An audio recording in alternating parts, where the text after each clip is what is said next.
Hi everyone, this is Jim. Welcome to this Blitz chess postmortem video. This is a postmortem of my Blitz chess game number 69 where I was white and my opponent played the Sicilian defense. So let's check it out. I called this, well here, let's look at the opening and I'll get to the discussion of what it's called a little later. So e4, c5, you can see from the opening book we're playing all the most normal moves. Knight f3, d5, d6, and I followed with d4. Going into the open Sicilian, he takes, I take, plays knight f6, I play knight c3, defending, he attacked my pawn, I defended it, and now he played a6.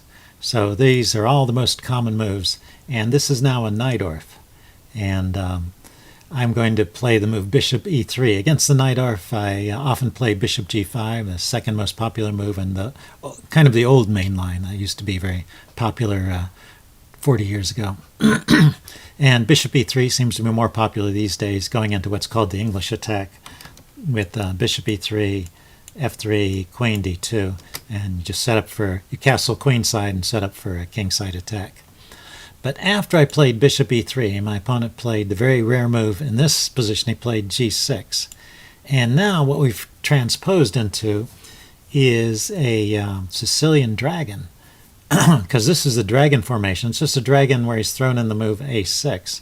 And I have the chance to play the Yugoslav attack against the dragon, which is quite good. And in fact, I was just saying in the previous video where I was black and playing the dragon, the reason I gave up the dragon was because of this attack. So here you get to see how the Yugoslav attack works in practice. Although this is an even better version because this move a6 is not so useful at this point in the dragon. He plays bishop g7. These are all normal moves. And then he castles. I guess knight bd7 would be the most common follow-up at this point. Actually, I have heard this called the Dragdorf as a combination of the dragon and the Najdorf. But I think of it as a dragon variation where he's thrown in the move a6. So he castles and I castle queenside. He plays b5. Logical move, follow up to a6. Keeps my bishop out of the square c4. Opens a square for his bishop to attack. But because of this Yugoslav attack setup, I've defended the center with this pawn chain. So the bishop from b7 has not got any useful targets, at least not right away. And then I proceed with g4. h4 could also be played there to continue with the attack. So let's go look, right here. Let's go look at the notation tab. And I'm going to leave the engine off. I'll report in what the engine had to say. Basically, at this point, there's a slight advantage to white, maybe a little bigger than the usual opening advantage, but nothing overwhelming. But these positions can go downhill real fast. And starting here at move 12, I'm just continuing the attack, just marching these pawns forward. I want to push the pawn from h4 to h5 at a time when I can force an exchange. If he can ever play, if I play h5 and he plays g4, and he can defend that pawn, then I haven't really accomplished anything. I haven't opened up any lines. So I want to push this pawn when I can meet the g4 move by taking it. And that's what I've got here. I can push h5, and he has a choice of taking the pawn, or if he pushes, he loses.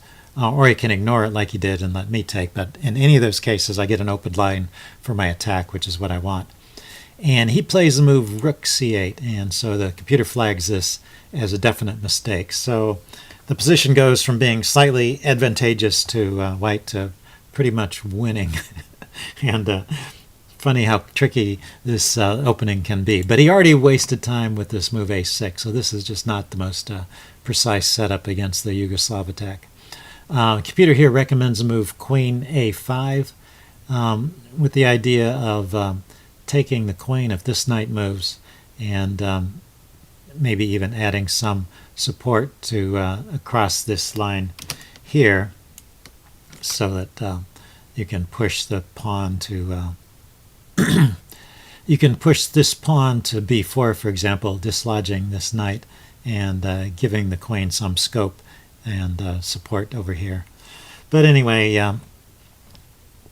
he played rook c8, And so I took on g6, and neither retake is particularly appetizing. He chose f takes g6, and the computer thought the other one, h takes g6, was just as bad. But this does open things up for an immediate tactic. So here's your tactics quiz. It's white's turn to move. What's the best move?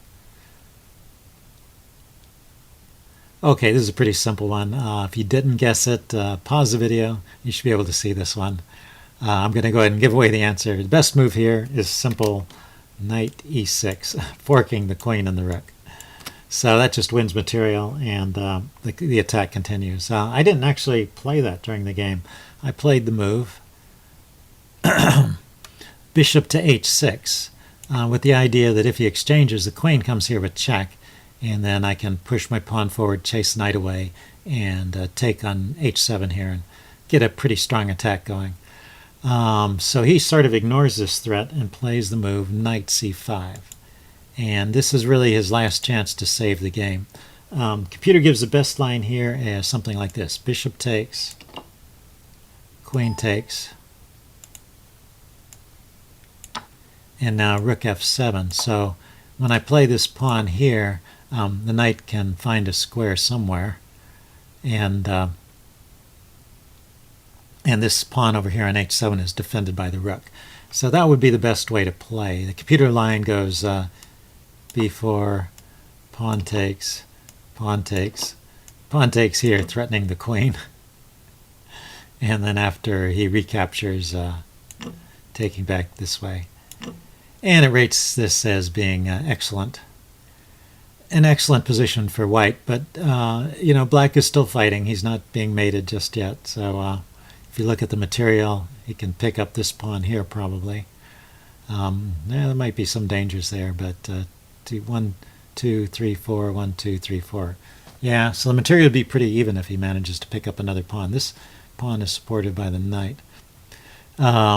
But my pieces are pretty well placed in terms of an attack, and this bishop is not yet doing much. So anyway, the computer prefers white here by quite a bit. But instead of doing that, he played knight c5.